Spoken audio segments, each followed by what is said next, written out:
Número 1. ¿Por qué Dios usó a D.L. Moody? Un hombre completamente entregado. Lo primero que explica por qué Dios usó a D.L. Moody con tanta fuerza fue que era un hombre completamente entregado.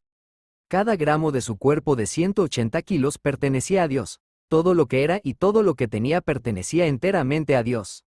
Ahora bien, no digo que el señor Moody fuera perfecto, no lo era. Si lo intentara, supongo que podría señalar algunos defectos en su carácter. No se me ocurre ahora cuáles eran, pero confío en que podría pensar en algunos, si me esforzara.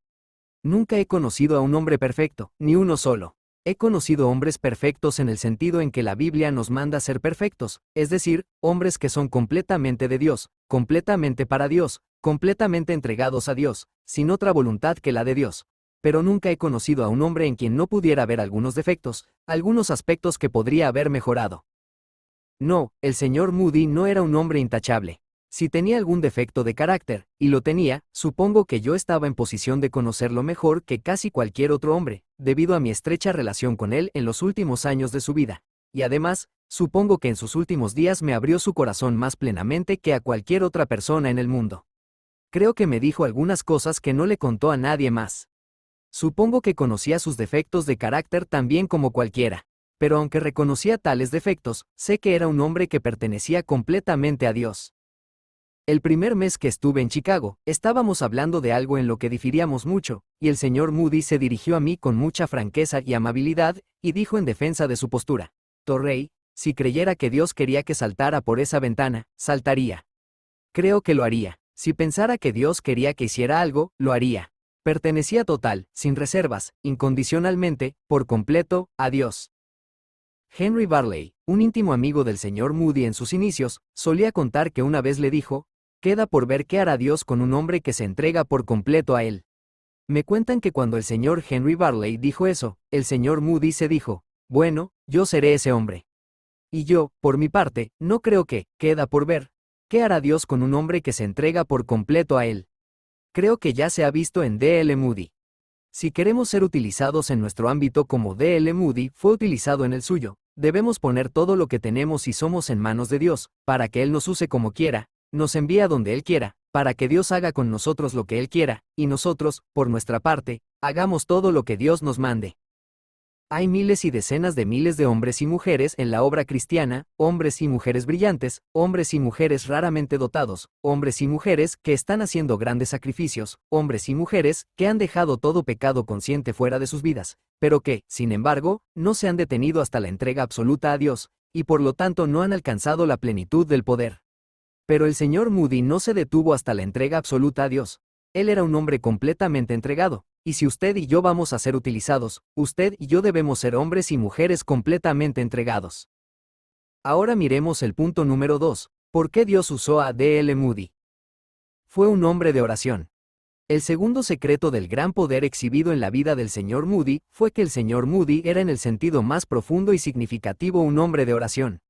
La gente a menudo me dice: bueno, viajé muchas millas para ver y escuchar a D.L. Moody, y ciertamente fue un predicador maravilloso. Sí, D.L. Moody ciertamente fue un predicador maravilloso. En definitiva, fue el predicador más maravilloso que he escuchado, y fue un gran privilegio escucharlo predicar como solo él podía hacerlo. Pero, gracias a mi íntimo conocimiento de él, quiero testificar que era mucho más orante que predicador.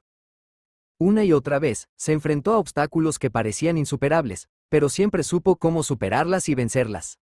Sabía cómo lograr cualquier cosa que necesitara hacerse realidad. Sabía y creía en lo más profundo de su alma que nada es demasiado difícil para el Señor, y que la oración podía lograr todo lo que Dios podía hacer. A menudo, el señor Moody me escribía cuando estaba a punto de emprender una nueva obra, diciendo: empiezo a trabajar en tal lugar tal día. Me gustaría que reunieras a los estudiantes para un día de ayuno y oración.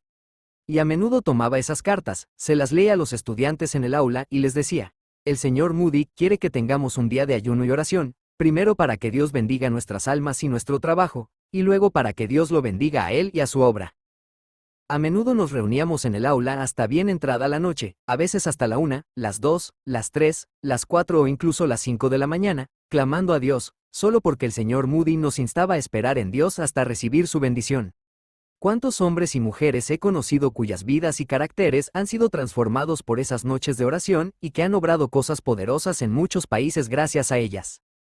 Un día, el señor Moody llegó a mi casa en Northfield y me dijo: Torrey, quiero que me acompañes. Subí al coche y nos dirigimos hacia Lovers Lane, hablando de algunas dificultades grandes e inesperadas que habían surgido con respecto a la obra en Northfield y Chicago, y en relación con otra obra que le era muy querida. Mientras conducíamos, se cernían unos nubarrones negros frente a nosotros, y de repente, mientras hablábamos, empezó a llover. Condujo el caballo a un cobertizo cerca de la entrada de Lovers Lane para protegerlo, y luego puso las riendas sobre el salpicadero y dijo: Torrey, reza. Y entonces, lo mejor que pude, recé, mientras él, en su corazón, se unía a mí en la oración. Y cuando mi voz se acalló, comenzó a rezar. Oh, ojalá hubieras podido escuchar esa oración. Nunca la olvidaré, tan sencilla, tan confiada, tan definida, tan directa y tan poderosa. Cuando pasó la tormenta y regresamos al pueblo, los obstáculos se habían superado, y el trabajo en las escuelas, y otras obras que se veían amenazadas, continuó como nunca antes, y ha continuado hasta el día de hoy. De regreso, el señor Moody me dijo: Torrey, dejaremos que los demás hablen y critiquen, y nos dedicaremos a la obra que Dios nos ha encomendado, y que Él se encargue de las dificultades y responda a las críticas. En una ocasión, el señor Moody me dijo en Chicago: para mi sorpresa, acabo de descubrir que tenemos un atraso de $20,000 para la obra aquí y en Northfield, y necesitamos esos $20,000, y los voy a conseguir mediante la oración. No le dijo ni un centavo a nadie que pudiera aportar el déficit de $20,000, sino que miró directamente a Dios y dijo: necesito $20,000 para mi obra, envíame ese dinero de tal manera que sepa que viene directamente de ti. Y Dios escuchó esa oración. El dinero llegó de tal manera que quedó claro que venía de Dios en respuesta directa a la oración. Sí, D.L. Moody era un hombre que creía en el Dios que responde a la oración, y no solo creía en él de una manera teórica, sino que creía en él de una manera práctica. Era un hombre que enfrentó cada dificultad que se interponía en su camino, mediante la oración. Todo lo que emprendía estaba respaldado por la oración, y en todo, su dependencia última estaba en Dios. Ahora bien, vamos al punto número 3. ¿Por qué Dios usó a D.L. Moody? Un estudiante profundo y práctico de la Biblia. El tercer secreto del poder del señor Moody, o la tercera razón por la que Dios usó a D.L. Moody, fue porque era un estudiante profundo y práctico de la palabra de Dios. Hoy en día se dice a menudo de D.L. Moody que no era un estudiante. Deseo decir que era un estudiante. Más enfáticamente, era un estudiante. No era un estudiante de psicología. No era un estudiante de antropología. Estoy muy seguro de que no habría sabido lo que significaba esa palabra. No era un estudiante de biología. No era un estudiante de filosofía. Ni siquiera era un estudiante de teología, en el sentido técnico del término. Pero él era un estudiante profundo y práctico del único libro que vale más la pena estudiar que todos los demás libros del mundo juntos. Era un estudiante de la Biblia. Tengo motivos para creer que todos los días de su vida se levantaba muy temprano para estudiar la palabra de Dios, hasta el final de sus días. El señor Moody solía levantarse sobre las 4 de la mañana para estudiar la Biblia. Me decía: si quiero estudiar, tengo que levantarme antes que los demás, y se encerraba en una habitación apartada de su casa, a solas con su Dios y su Biblia. Nunca olvidaré la primera noche que pasé en su casa. Me había invitado a asumir la supervisión del Instituto Bíblico y yo ya había empezado mi trabajo. Iba camino a una ciudad del este para presidir la Convención Internacional de Obreros Cristianos. Me escribió diciéndome: en cuanto termine la convención, ven a Northfield. Se enteró de mi probable llegada y condujo hasta South Vernon para recibirme. Esa noche reunió en la casa a todos los profesores de la escuela Mount Hermon y del seminario Northfield para conocerme y hablar sobre los problemas de ambas escuelas. Conversamos hasta bien entrada la noche, y luego, después de que los directores y profesores se fueran a casa, el señor Moody y yo seguimos hablando sobre los problemas un rato más. Era muy tarde cuando me acosté esa noche, pero muy temprano a la mañana siguiente, sobre las 5, oí un suave golpe en la puerta. Entonces oí la voz del señor Moody susurrando: Torrey, ¿estás despierto? Resultó que sí, no siempre me levanto tan temprano, pero esa mañana sí que estaba despierto. Me dijo: quiero que me acompañes a un lugar, y bajé con él. Entonces me enteré de que ya llevaba 1 o 2 horas despierto en su habitación estudiando la palabra de Dios. Puedes hablar de poder. Pero si descuidas el único libro que Dios te ha dado como el único instrumento a través del cual imparte y ejerce su poder, no lo tendrás. Puedes leer muchos libros, asistir a muchas convenciones y tener reuniones de oración que duran toda la noche para pedir el poder del Espíritu Santo. Pero a menos que te mantengas en constante y estrecha relación con el único libro, la Biblia, no tendrás poder. Y si alguna vez tuviste poder, no lo mantendrás excepto mediante el estudio diario, ferviente e intenso de ese libro. 99 cristianos de cada 100 solo juegan al estudio bíblico, y, por lo tanto, 99 cristianos de cada 100 son meros debiluchos, cuando podrían ser gigantes, tanto en su vida cristiana como en su servicio. Fue en gran parte debido a su profundo conocimiento de la Biblia, y a su conocimiento práctico de la misma, que el señor Moody atrajo a multitudes tan inmensas. El Día de Chicago, en octubre de 1893, ningún teatro de Chicago se atrevió a abrir porque se esperaba que todos en Chicago fueran ese día a la Feria Mundial, y, de hecho, unas 400,000 personas pasaron por las puertas de la feria ese día. Se esperaba que todos en Chicago estuvieran en ese extremo de la ciudad ese día. Pero el señor Moody me dijo, Torrey, contacta al Central Music Hall y anuncia reuniones desde las 9 de la mañana hasta las 6 de la tarde. Bueno, respondí, señor Moody, nadie estará en este extremo de Chicago ese día. Ni siquiera los teatros se atreven a abrir. Todos van a Jackson Park a la feria. No podemos sacar a nadie ese día. El señor Moody respondió, haz lo que te dicen. Hice lo que me dijeron y contraté el Central Music Hall para reuniones continuas desde las 9 de la mañana hasta las 6 de la tarde. Pero lo hice con gran pesar. Pensé que habría poco público. Ese día estaba en el programa al mediodía. Como estaba muy ocupado en mi oficina con los detalles de la campaña, no llegué al Central Music Hall hasta casi el mediodía. Pensé que no tendría problemas para entrar. Pero cuando casi llegué al hall, descubrí con asombro que no solo estaba lleno, sino que el vestíbulo y las escaleras estaban llenos, y era imposible acercarse a la puerta. Y si no hubiera dado la vuelta y me hubiera subido por una ventana trasera, habrían perdido a su orador durante esa hora. Pero eso no habría tenido mucha importancia, porque la multitud no se había reunido para escucharme. Fue la magia del nombre del señor Moody lo que los había atraído. ¿Y por qué ansiaban escuchar al señor Moody? Porque sabían que, si bien no estaba versado en muchas de las filosofías, modas y fantasías de la época, sí conocía el libro que este viejo mundo más anhela conocer, la Biblia. Nunca olvidaré la última visita de Moody a Chicago. Los ministros de Chicago me habían enviado a Cincinnati para invitarlo a Chicago y celebrar una reunión. En respuesta a la invitación, el señor Moody me dijo, si alquila el auditorio para las mañanas y tardes entre semana, y tiene reuniones a las 10 de la mañana y a las 3 de la tarde, iré. Le respondí, señor Moody, usted sabe lo ajetreada que es Chicago y lo imposible que es para los empresarios salir a las 10 de la mañana y a las 3 de la tarde los días laborables.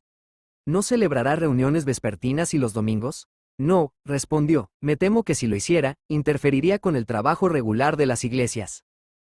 Regresé a Chicago y contraté el auditorio, que en aquel entonces era el edificio con mayor aforo de la ciudad, con capacidad para unas 7,000 personas.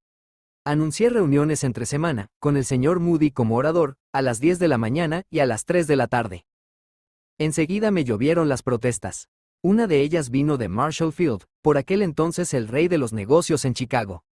Señor Torrey, escribió el señor Field, los empresarios de Chicago deseamos escuchar al señor Moody, y usted sabe perfectamente lo imposible que nos resulta salir a las 10 de la mañana y a las 3 de la tarde. Celebremos reuniones por la noche. Recibí muchas cartas con un propósito similar y le escribí al señor Moody instándolo a que nos diera reuniones por la noche.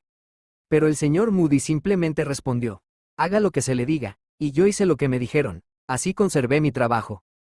La primera mañana de las reuniones, bajé al auditorio media hora antes de la hora señalada, pero fui con mucho miedo y aprensión. Pensé que el auditorio estaría lejos de estar lleno. Al llegar, para mi asombro, encontré una fila de 4 personas que se extendía desde la entrada de Congress Street hasta Wabash Avenue, luego una cuadra al norte de Wabash Avenue, luego un descanso para dejar pasar al tráfico, y luego otra cuadra, y así sucesivamente. Entré por la puerta trasera, y había mucha gente clamando por entrar.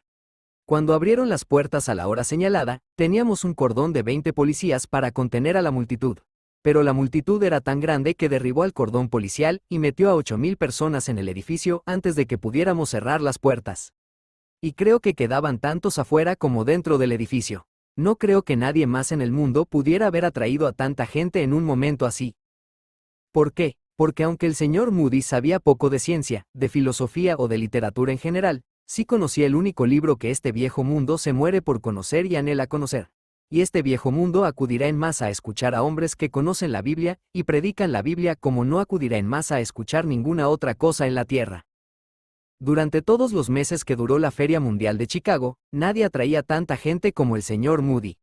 A juzgar por los trabajos, uno habría pensado que el gran evento religioso en Chicago en ese momento era el Congreso Mundial de Religiones.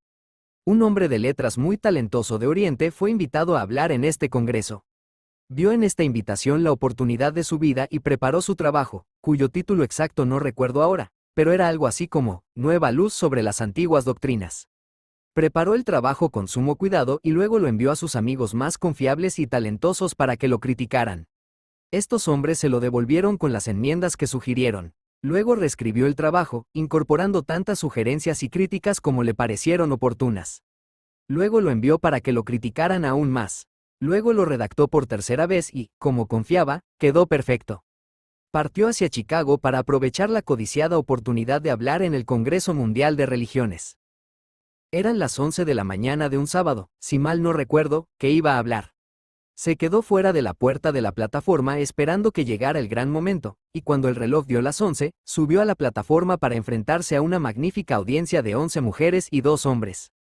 Pero no había un edificio en ninguna parte de Chicago que pudiera acomodar el mismo día a las multitudes que se agolpaban para escuchar al señor Moody a cualquier hora del día o de la noche. Oh, hombres y mujeres, si desean conseguir una audiencia y desean hacerle algún bien a esa audiencia después de conseguirla, estudien el único libro, y prediquen el único libro, y enseñen el único libro, la Biblia, el único libro que es la palabra de Dios, y el único libro que tiene poder para reunir, retener y bendecir a las multitudes durante un largo período de tiempo.